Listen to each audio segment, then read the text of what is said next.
E aí, Devil, espero que você esteja super bem. T-Code falando por aqui. Nesse vídeo, a gente vai entender um pouquinho do ciclo de vida do React e como o use state é importantíssimo para que esse ciclo de vida seja atualizado e para que os dados sejam mostrados em tela. Na última aula, a gente teve um problema de mostrar os dados que a gente pegou lá da nossa API em tela, e nessa aula a gente vai resolver isso utilizando estado. Então, bora entender tudo isso logo após a vinheta.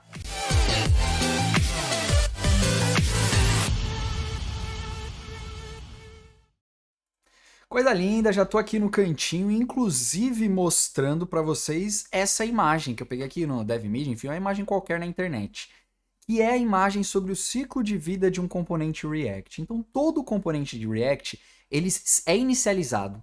Então, quando eu subo ali meu vid, ele é montado na tela. O que significa isso? Ele pega o React através... O Vite ele não usa o Webpack, mas o Create React App usava, né? Mas enfim, ele pega os bundles, que são os runtimes ali, os executores do nosso código, e monta isso no DOM, né? No meu Document Object Management, ali no meu DOM da tela, que é a minha estrutura HTML. Então monta isso. E aí, um componente em React ele pode ser atualizado, e quando você muda de tela, então eu vou tipo para outra tela, abro outro componente, o componente anterior é desmontado. Isso economiza recurso demais da máquina que vai estar armazenando essa aplicação, e é uma das vantagens muito grandes aí do React relacionadas a SPA, a web, tá? Então esse ciclo ele é comum. E a gente vai lidar bastante com o período aqui de atualização. Por quê? Toda vez que a gente adicionar ou a gente mudar alguma coisa na nossa tela, a gente quer que ele atualize. Eu estou falando de dados da tela. Então, pô, inserir uma nova postagem. Eu quero que meu componente seja atualizado. E eu quero mostrar alguma coisa na tela. Por exemplo, aqui eu estou pegando alguma coisa lá no meu back-end, né, lá no meu serviço, e eu quero mostrar isso na tela. Ou seja, a primeira vez que ele montou o meu componente da tela, né, ele criou a variável, criou a função, chamou a função. E agora, como eu mostro isso na tela? Eu tenho que alterar o estado inicial dessa minha tela. E para alterar esse estado inicial, porque assim, eu altero uma variável, ó. A variável está vazia e aqui eu alterei ela. Essa alteração precisa partir aqui, ó, de uma atualização. E uma das funções que ativam essa atualização do React é o que a gente chama de hook, né? É o hook useState. Por quê? Porque eu atualizo o estado atual do meu componente. Pensa comigo. Esse é o estado inicial. Criei a variável, criei a função. Chamei a função, essa função está alterando uma variável. O que eu estou fazendo? O estado inicial dela de variável vazia está sendo alterado. O React não consegue atualizar o componente apenas com JavaScript puro, eu falando assim, atualiza essa variável. Ele precisa utilizar um hook. E o hook que a gente vai utilizar, que é um hook padrão do React, é o hook useState. E a gente vai falar mais sobre hook nas próximas aulas, tá? Não se preocupe com esse termo hook. Se importe com o useState, que é um cara responsável por atualizar o estado atual, o estado inicial da minha aplicação, nesse caso o estado inicial, né? E já já a gente vai entender que tipo é estado atual. E a construção, a sintaxe, ao invés de eu construir assim let news, o que eu vou construir? Eu vou construir uma const, e essa const é um array que está sendo destruído, né? Um destruction aqui, uma desestruturação de array. Que é o que a função useState retorna. Eu consigo desestruturar um array dentro dela. E dentro dela ela vai retornar para mim o quê? A variável que eu quero utilizar no meu componente e uma função que a gente dá um nome aqui, é normal isso no mercado, de setNews. Porque é onde eu vou inserir alguma coisa nova. Então a minha variável ela vai iniciar como? Eu falo a inicialização dela dentro do parênteses do useState. Então aqui dentro do parênteses useState eu vou falar que ela vai iniciar como um array vazio. Quando eu falo isso aqui, eu já estou falando que essa variável é um array. E aí eu consigo dar um map nela aqui embaixo. Então beleza, é um array vazio e toda vez que eu chamar a função setNews, ela vai alterar esse estado de array vazio para um array com alguma coisa. E onde eu estou fazendo isso? dentro da minha função find all posts. Então aqui, ó, eu vou fazer o seguinte, eu vou chamar a minha função setNews e ela vai receber, ela precisa receber um valor, tá bom? Um valor que precisa ser um array, porque essa minha variável news é um array. E o valor vai ser o que tiver dentro de results, que a gente já viu que é um array. Eu nem preciso desse, vou deixar esse console log aqui. Então, toda vez que eu iniciar a minha aplicação, o estado atual é esse array vazio, porque eu falei aqui que o estado atual é um array vazio. E toda vez que eu chamar setNews, eu atualizo esse estado. Quando eu atualizo um estado, ele vem para atualização e ele renderiza a minha página, renderiza o meu componente de novo na tela. Então ele chama uma função que chama render, que renderiza novamente, tá? Então o estado inicial é vazio e agora eu renderizo de novo com useState. Beleza? Vou deixar esse console log e vamos ver se funciona. Então vou abrir aqui, ó, minha aplicação. Vou dar F5. Olha o que aconteceu. Se liga no que aconteceu, ó. Ele retornou várias vezes um array vazio. Então, na verdade, ele duplica, né? Porque ele está renderizando a minha página. Daí agora ele mostrou o news, um array com algumas coisas. Beleza? Ele mostrou 2 vezes, ok. Daqui a pouco a gente vai entender porque ele está mostrando 2 vezes. Mas o que ele está dando de erro aqui? Ele está falando que objects are not valid as react-tilde. Como assim? Vamos olhar a estrutura do que a gente está enviando aqui no nosso back-end? A estrutura é a seguinte. Eu tenho um objeto. Dentro dele, eu tenho likes e tenho comments que tem outro objeto dentro de likes e outro ou um ou mais objetos dentro de react, dentro de comments. E o que isso significa? Aqui eu estou passando o objeto inteiro, as news, né? O que a gente fez, a gente passou o objeto inteiro. Quando a gente tem objetos dentro de objetos, né? Que é no caso dos nossos likes e dos nossos comments, a gente não consegue mandar dessa forma. Então a gente vai ter que mandar, ele até pede pra gente aqui, né?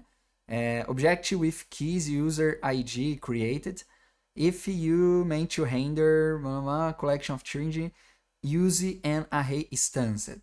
Se você procurar o problema e como resolver esse problema aqui ele tentando renderizar, tudo bonitinho, ele vai falar, cara, você precisa mandar campo por campo pro seu componente. E é normal, é um padrão, tá? Então vou mandar aqui o title, até porque não necessariamente eu posso querer mandar todos, né? Eu vou mandar o item.title. Eu vou copiar aqui, senão a gente vai ficar demorando demais, tá? Eu vou mandar, vou até ajeitar. Então eu mando a chave, que a chave pode ser, inclusive, para ter mais segurança, item.id, ao invés do index aqui, tá? Fica melhor. Então é a chave, porque a gente já viu nas últimas aulas que, como eu vou renderizar vários cards aqui, o React precisa saber quem é quem. A gente não vai usar essa chave, é pro React. Daí eu mando um title, o text, o banner, os likes. Os likes eu vou mandar só o tamanho dos likes, que é o que eu quero mostrar, um nomezinho dele lá. Não quero mostrar, nem preciso mostrar quem fez o like, por enquanto. E os comments a mesma coisa, não quero mostrar os comentários, apenas o tamanho desse comentário. Então tô mandando tudo isso pro card. Quando eu volto pro card agora, eu preciso aqui, ó, receber minha props. Eu posso receber de várias formas, mas eu vou receber como props. E aí eu vou alterar tudo que for news aqui, ó, para props.type, props.text. Aqui muda para banner. Então se eu der um ponto, ele vai até me dar a sugestão aqui, ó, de banner. Não deu, enfim. O IntelliSense com JavaScript é meio ruinzinho. Aqui eu mando likes e aqui eu mando os comments, beleza? Lembrando que esse nome title não é o nome original do meu map, aqui, do meu news. É o nome que eu estou enviando aqui, ó, da propriedade. Então eu posso colocar aqui banana, aí eu tenho que pegar do outro lado aqui props.banana. Óbvio que eu não vou mandar assim, porque senão ninguém vai entender nada, né? Meu código não fica semântico. Então beleza, tô mandando essa mesma estrutura, tudo bonitinho. E agora vamos ver se funcionou. Então, quando eu dou um F5 aqui, ó, beleza, ele vai ficar me chamando toda hora, ele vai ficar reconstruindo e fazendo a reconstrução do meu código toda hora. Por quê? Isso aqui tá um loop infinito, tá? E pode travar a nossa aplicação. Não é porque eu tô fazendo aqui, ó, um console.log, mas é porque eu estou chamando o find all posts na raiz do meu componente. E esse find all posts, ele renderiza. Ele faz o quê? Ele atualiza um estado. E toda vez que eu atualizo um estado, ele faz o quê no meu ciclo? Atualiza o componente. Então o que eu estou fazendo? Como eu chamo na raiz, ele atualiza o componente, ele vai lá, lê de novo. Beleza, news agora tem uma nova coisa. Chama de novo. News agora tem uma nova coisa. Chama de novo. E aí ele fica dando set no news infinito. Isso aqui vira um loop infinito. Se a gente fechar o console aqui, ó, a gente tem as nossas as nossas imagens aqui, os nossos posts tranquilamente. Eu tinha 4 posts lá. Porém, galera, ele tá trazendo isso aqui de um loop por trás dos panos, ele tá renderizando inúmeras vezes e uma hora isso aqui vai dar pau. Uma hora vai explodir a minha aplicação. Não parece, até porque, se eu der um F12 aqui, ó, na verdade ele tá inclusive trazendo, né? Se eu parar aqui, ó, não tá mais. Não aparece aqui no console log porque eu tirei o console log. Aí você fala, beleza, parou o loop infinito. Na verdade, não. O loop infinito continua, mas por trás dos panos. Ele tá matando e tá atualizando meu componente várias vezes. E isso vai demandar muito processamento desse meu browser. Se a gente abrir, acho que a gente consegue ver isso em Network. Aqui, ó. Em Nectar a gente consegue. Ó as requests que ele tá fazendo. Ele tá fazendo inúmeras requests lá pro meu back-end. Meu banco de dados uma hora vai explodir. Tá fazendo inúmeras. Olha isso aqui. O número. Então, assim, isso não é uma boa prática.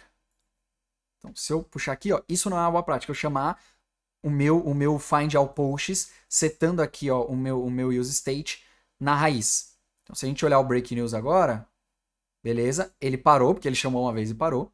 Mas a gente precisa entender como a gente pode chamar apenas uma vez essa função, fazer apenas uma requisição e mostrar aqui, e só refazer essa requisição se verdadeiramente alguma coisa mudar no nosso estado, tá? Se verdadeiramente alguma coisa mudar. E para isso a gente vai utilizar outro hook, que é o hook useEffect, tá bom? É o hook useEffect, que a gente vai falar um pouquinho mais dele na próxima aula, mas antes da gente finalizar essa aula, eu queria pedir para você curtir, comentar, se você tá curtindo essa série, se tá te ajudando, se essa minha lógica aqui de explicação tá fazendo sentido para você, me ajuda a crescer cada vez mais e enviar e o YouTube entender que esse conteúdo é válido e mais pessoas como você que tá aprendendo podem absorver, tá bom? Esse conteúdo. Então, sei lá, se você não quiser compartilhar, pelo menos curte, aperta curtir aqui embaixo, se inscreve no canal, ativa o sininho, porque com isso o YouTube acha que esse conteúdo é relevante e ele vai enviar para cada vez mais pessoas. Você me ajuda demais mesmo, beleza? Então, gente, é isso. Na próxima aula a gente vai olhar um pouquinho mais para o useEffect e entender como a gente faz para que esse nosso find all post seja chamado apenas uma vez. E aí sim, se a gente tiver alguma atualização,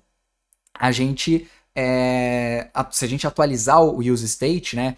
Aí sim a gente vai lá e tipo renderiza de novo isso na tela, tá bom? Então a gente vai ver isso na próxima aula, para não ficar essa aula muito pesada, mas a gente já conseguiu colocar as nossas coisas na tela e entender o useEffect, isso é muito massa. Te vejo lá, até a próxima, falou!